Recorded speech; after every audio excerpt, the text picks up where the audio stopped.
discuss different type of solutions. Hypertonic solutions.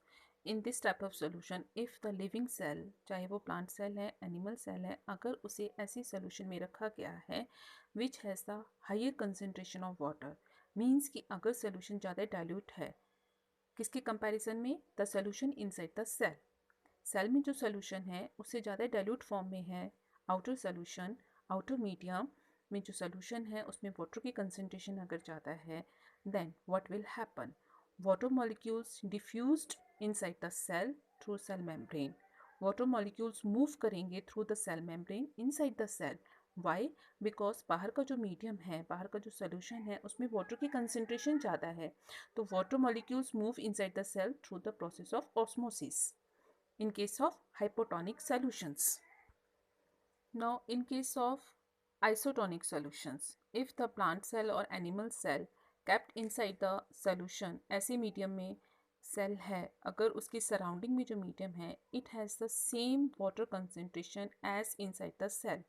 Cell में जो SAP है, सेल सैप या फ्लूइड है, उसमें वाटर की कंसंट्रेशन और सेल के सराउंडिंग में जो मीडियम है उसमें वाटर की कंसंट्रेशन, अगर दोनों में वाटर की कंसंट्रेशन सेम है, then what will happen? There will be no movement of water molecules. Water molecules की मूवमेंट नहीं होगी क्योंकि दोनों में वाटर की कंसंट्रेशन सेम है.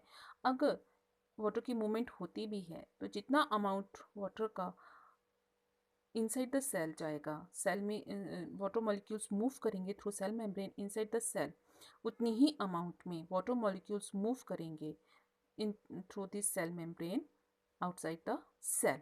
ठीक है, मॉलिक्यूल्स की मूवमेंट जितनी सेल के इनसाइड होगी उतनी ही सेल से आउटसाइड भी होगी. तो नेट रिजल्ट यही होगा कि there is no movement of water molecules, और आइसोटोनिक सॉल्यूशंस में cell retain its shape, same shape. Now, in case of hypotonic solutions, if living cell is placed inside the solution, ऐसे किसी medium में living cell है जिसमें कि water की concentration कम है, lower concentration of water, then what will happen? तब water molecules will move from the cell outside.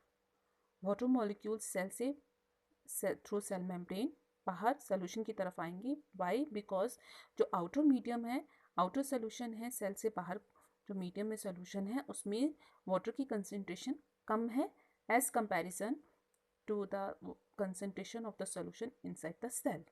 Then the water molecules come out through the cell membrane. ठीक है, और इस केस में क्या होगा कि जो सेल है इट विल श्रिंक, ये श्रिंक हो जाएगी